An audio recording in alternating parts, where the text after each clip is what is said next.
I have to say, you guys rock. I mentioned at the beginning of this week about my book, Elisa, A Tale of Quantum Kisses. It's getting some great reviews, and I dropped the price to 99 cents for Kindle purchases in August, and a number of you have been buying it. So thank you.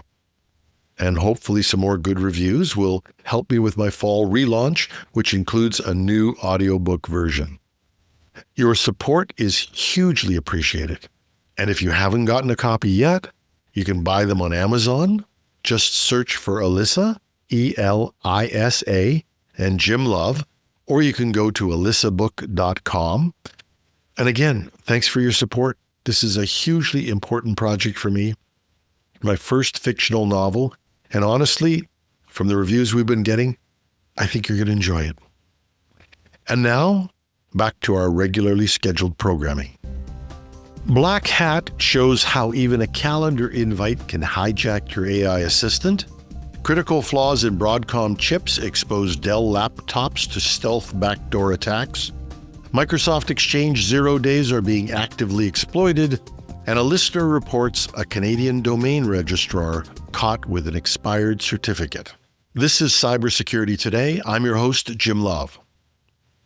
Think twice before asking your AI assistant to summarize your schedule, because it could lead to someone taking over your smart home. At Black Hat USA, researchers revealed how attackers could exploit Google Gemini and potentially other AI assistants using nothing more than a calendar invite. The attack uses a method called prompt injection, and it's as clever as it is dangerous. Here's how it works. Attackers embed hidden instructions inside something like a Google Calendar event.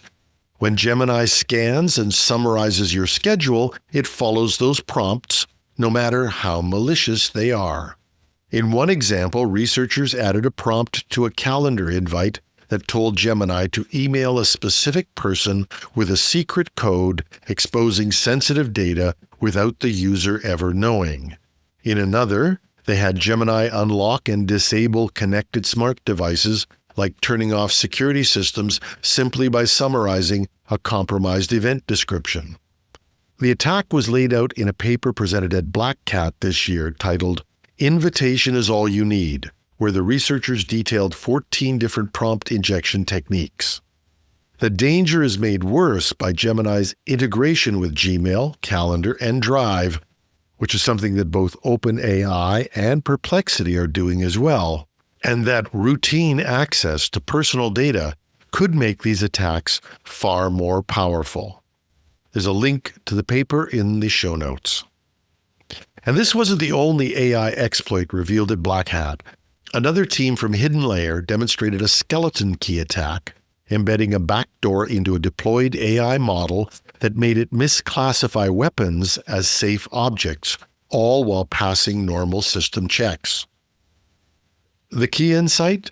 These attacks don't use malware. They rely on AI assistants doing what they're told, even when those instructions are hidden in plain sight. Tens of millions of Dell laptops, including some of the most trusted models used in government defense and cybersecurity, have been found vulnerable to deep firmware-level attacks thanks to 5 newly disclosed flaws in Broadcom chips. The vulnerabilities were discovered by Cisco Talos in the Broadcom BCM5820X chip series, used in Dell's Control Vault 3 secure enclave. That's the hardware component responsible for protecting fingerprint data, passwords, and cryptographic secrets. It's meant to lock down access, but under the right conditions, researchers say it can be hijacked and permanently compromised. One of the flaws, tracked as CVE 2025-24919, allows a low-privileged user to interact with the Control Vault firmware through its Windows APIs. From there, it's possible to execute arbitrary code, extract encryption keys, and even plant a stealth backdoor, one that survives reboots and operates below the radar of the operating system. In a demonstration, Talos researcher Philippe Lorharet showed how an attacker could do exactly that. turning a secure login chip into a persistent foothold. In another example, he showed how someone with physical access could open a laptop, connect to the chip via USB, and tamper with the firmware directly, even in a locked system. And here's the really chilling part. If a system is set up to unlock via fingerprint, the attacker could reprogram the firmware to accept any fingerprint as valid, effectively bypassing biometric authentication altogether.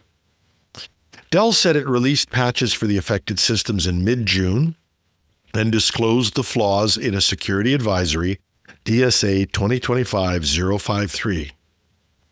Cisco Talos said there's no evidence the bugs have been exploited in the wild so far, but the risk is real, especially in high security or high trust environments. To reduce exposure, Talos recommends disabling fingerprint authentication in high-risk physical settings and ensuring that the chassis intrusion detection is enabled where it's available. Microsoft has confirmed that 2 zero-day vulnerabilities in Exchange Server are being actively exploited by attackers to escalate privileges and bypass critical security protections. The flaws, CVE 2024-38080 and CVE 2024-38053, were disclosed in this month's Patch Tuesday update. Both affect on-premises Exchange installations, not the cloud-based Exchange online service. The first bug, CVE 2024-38080, is a privilege escalation flaw in the MS-HTML platform. If exploited, it can give an attacker system-level access, the highest privilege level in Windows. The second, CVE 2024-38053, is a security feature bypass that could allow attackers to sidestep protective barriers and maintain persistence on a compromised network. Microsoft hasn't revealed who's behind the attacks or how widespread they are, but it has confirmed that the vulnerabilities are being actively exploited in the wild. The nature of the flaws suggests they're being used in post-exploitation scenarios where attackers already have a foothold and are using these bugs to dig deeper or stay hidden.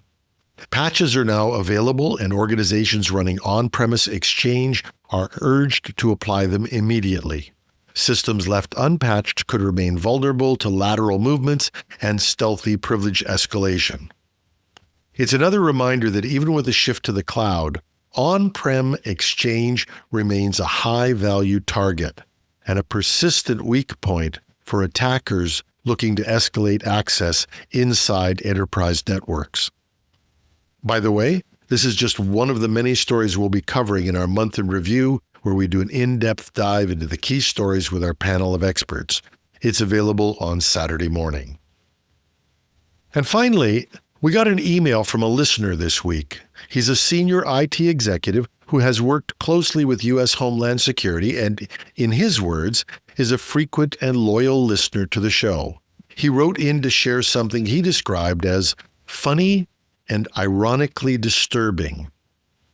After receiving a renewal notice from CanadianDomain.ca, which is a domain name registrar accredited by the Canadian Internet Registration Authority, or CIRA, he verified the message and followed the secure link. But when he arrived at the site's renewal portal, he discovered something that shouldn't happen at any registrar, let alone at one certified to manage .ca domains. Their own security certificate had expired. In his words, the crux of the error message was, "Peer's certificate has expired." Not only that, both HTTP strict transport security and public key pinning were disabled. In short, anyone, including bad actors, would see the site wasn't properly secured. He added, "I won't provide the rest of the digital thumbprint. That would make me as clueless as their web development team." And he pointed out what many U.S. security professionals often tell him. Canadian IT regulation and cyber hygiene still have a long way to go. Now, to be clear, an expired certificate doesn't mean a breach, but it opens the door. Without an up-to-date certificate, encrypted traffic can't be guaranteed, man-in-the-middle attacks become more viable, users may ignore browser warnings out of habit, and it's an open invitation for phishing copycats to move in. Now, this wasn't a phishing attempt. It was a legitimate message from a real registrar to a cybersecurity savvy customer. And that is what makes it so worrying. Thanks to Tired Tim for the heads up. And yes, we love these tips and stories from our listeners. And that's our show. If you like what we're doing, please share the show with others. Give us a like or a comment on your favorite podcast app or site. We're found everywhere: Apple, Spotify, YouTube, and more. We're back on your Alexa speakers and hope to get back on Google Smart Speakers soon. And we love to hear from you. Tips like this story today are just fantastic. But just comments or what you think about the program. You can reach us at technewsday.ca or .com. Just go to the Contact Us page. And while you're there, if you would like to support what we're doing, you can go to the Donate tab and consider contributing the cost of a cup of coffee a month to support the show. All of this money gets spent on our technical expenses or show development. And if you're watching this on YouTube, just leave a comment under the video, but your contributions would be gratefully accepted as well. Remember our monthly review show, it's available Saturday morning. There's always some great discussions and stories. I'm your host, Jim Love. Thanks for listening.